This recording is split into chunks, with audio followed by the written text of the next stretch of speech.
Hi friends, ఈరోజైతే నేను పాతకాలం నాటి పద్ధతిలో అయితే కుండలో అయితే చికెన్ మామిడికాయ కర్రీ అయితే చేస్తున్నాను అనమాట. ఎప్పుడు మామిడికాయ మటన్, మామిడికాయ ఫిష్ వండుతాము. అయితే నేను ఇప్పుడు మామిడికాయ వేసి చికెన్ వండుతున్నాను.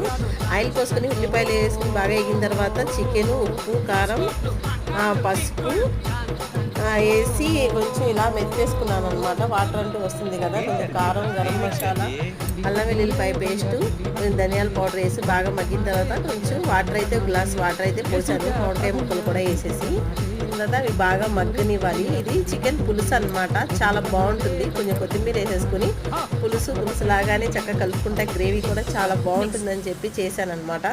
చాలా చాలా సూపర్గా ఉంది. అసలు తింటే మాత్రం వదిలిపెట్టరు. అది కుండలో చేస్తే ఆ ఫ్లేవరే వేరుగా ఉంటుంది అబ్బా. అసలు మీరు ఒకసారి ట్రై చేయండి. నచ్చితే లైక్ చేయండి, షేర్ చేయండి, కామెంట్ చేయండి. నా ఛానల్ని అయితే సబ్స్క్రైబ్ చేసుకోండి ఫ్రెండ్స్.